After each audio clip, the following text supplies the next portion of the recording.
Bismillahirrahmanirrahim. Today, the topic of our subject coding theory is ISBN code. These are basically linear codes. ISBN code क्या होते हैं? आपने कई बार books पे देखा है, एक ISBN नंबर लिखा होता है। तमाम बुक्स जितनी भी दुनिया में पब्लिश होती हैं उनको किसी कोड के साथ रिलेट करके उनकी ऑथेंटिसिटी को प्रूव करने के लिए उनको एक कोड दिया जाता है। ISBN कोड उसको कहते हैं। 10 डिजिट कोड वर्ड है ये। पहले तो ये 10 डिजिट ही हुआ करता था। अब रिसेंटली कुछ बुक्स पे या कुछ पब्लिशर्स 14 डिजिट पे चले गए। हम ज़्यादातर 10 डिजिट पे हैं, तो हम 10 डिजिट को ही अभी स्टडी करते हैं।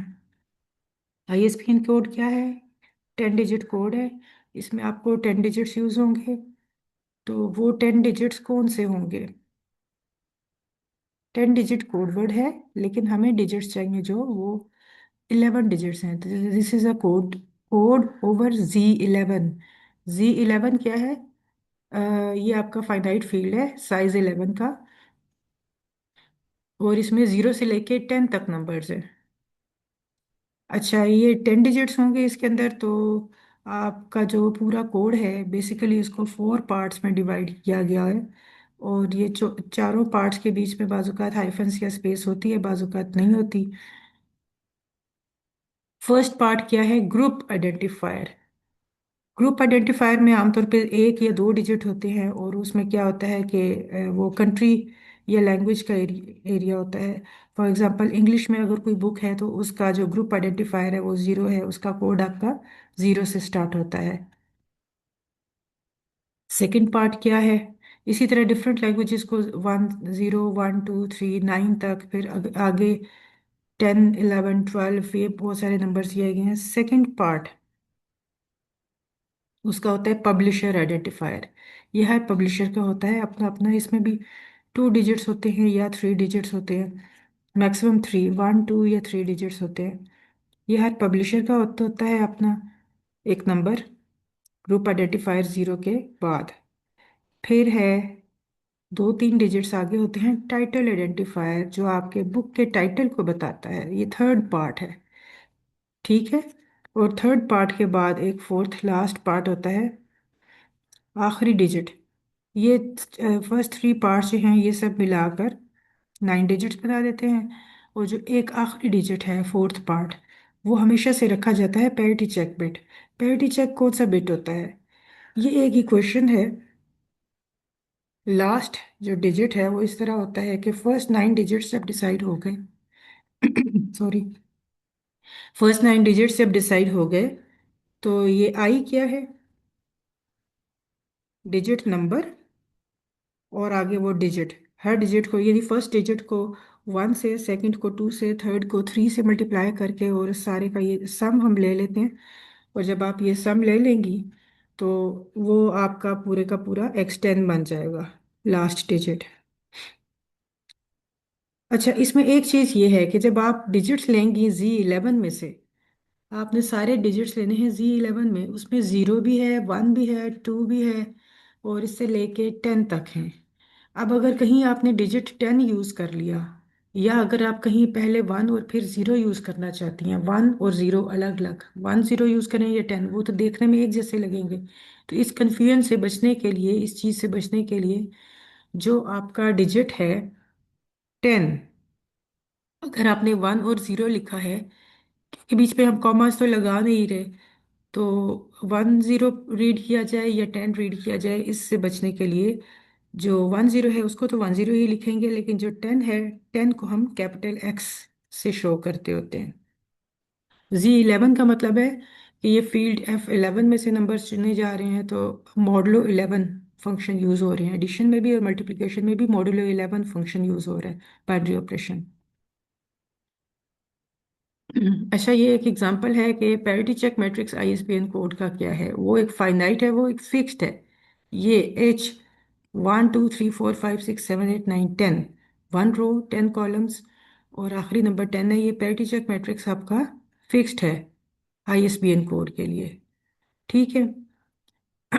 एक हमारे पास पीछे एक थ्योरम गुजरा है जिसमें लिखा हुआ है कि minimum distance, finding minimum distance from the parity check matrix. Parity check matrix अगर आपको गिवन है तो इसके अंदर जो कॉलम्स हैं उन तमाम कॉलम्स के देखिए, तो minimum number of minimum number of dependent columns, कोई से दो डिपेंडेंट कॉलम्स, दो होंगे या तीन होंगे, वो आपका मिनिमम डिस्टेंस होता है। तो यहाँ इस मैट्रिक्स में देखें, ये दोनों कॉलम्स डिपेंडेंट हैं। फर्स्ट कॉलम को टू से मल्टीप्लाई करें, सेकंड कॉलम आ जाता है, तो दो कॉलम्स हैं आपके जो डिपेंडेंट हैं।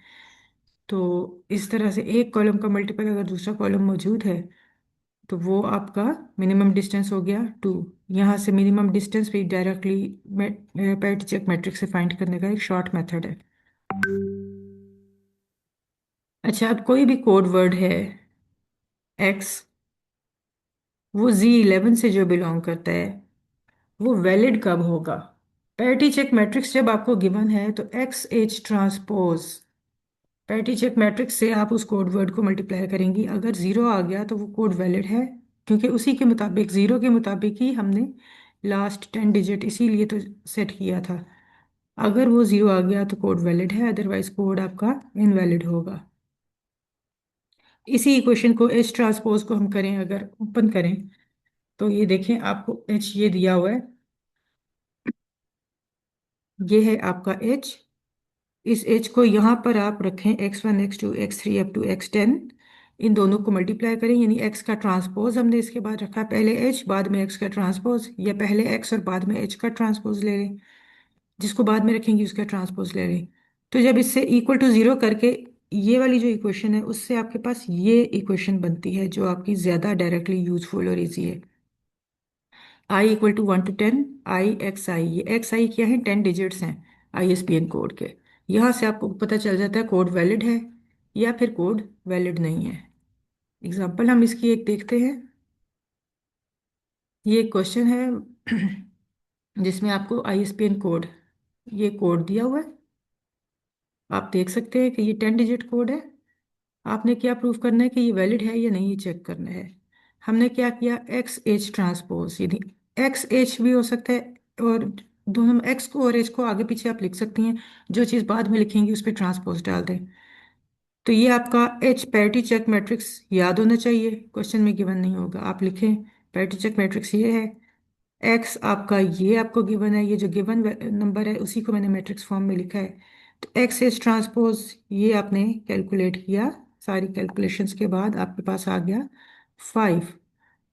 कैसे हमने कैलकुलेशन की है, ये देखें, 1 into 0, फर्स्ट को फर्स्ट से किया, 1 into 0 1 आ गया, सेकंड को सेकंड से किया, 2 2 जार 4 आ गया, ये रहा 4। अच्छा, उसके बाद जब थर्ड को थर्ड से किया, 3 5 जार 15, ये 15 है। हम कर रहे हैं मॉडुलो 11 में, आपको पता होना चाहिए कि हमने बाइनरी ऑपरेशंस लिखाने हैं मॉड 11। तो 15 को मॉड 11 में आप 11 को माइनस करके बाकी लिखेंगी 4। इसी तरह 4 6 जार, फोर्थ एलिमेंट को 4 से मल्टीप्लाई किया, 4 6 जार 24। तो ये जो 24 है इसको भी मॉडलो 11 में 22, 11 का मल्टीपल 22 माइनस कर दें तो ये 2 आता है। इस तरह मॉडलो 11 के मुताबिक आप इनको मल्टीप्लाई करती जाएंगी, और जब आप इन सबको मल्टीप्लाई कर लेंगी तो इस सारे को हमने ऐड किया, 49 आ गया, ये भी मॉडुलो 11 में 44 को माइनस कर दें 5 आ गया। नॉन जीरो आया है तो इनवैलिड है, अगर जीरो आ जाए तो कोड आपका वैलिड है। यहीं से ये पता चल जाता है कि ये बुक इंटरनेशनली रिकग्नाइज है या नहीं। रिकग्नाइज ना हो और झूठा ISBN कोड लगा दिया जाए तो वो आमतौर पे वैलिड नहीं होता। इसी तरह अगर आपको कोई एक डिजिट, ये जैसे क्वेश्चन है और इसमें कोई इस इस पूरे के अंदर कोई एक आध डिजिट मिस कर दिया जाए और वो डिजिट आपको फाइंड करने को कहा जाए, तो भी आप इसी इक्वेशन की मदद से कर सकती हैं। कौन सी इक्वेशन, एक्स एच ट्रांसपोज, या इससे ऊपर जो हमने इक्वेशन दी हुई थी, ये नोट्स में आपके पास एक इक्वेशन है।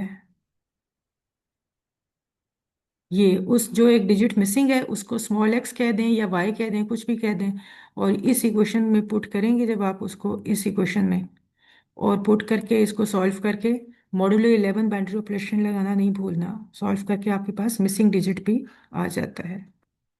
ठीक है, ISBN कोड आप अच्छी तरह से रिवाइज कर लें।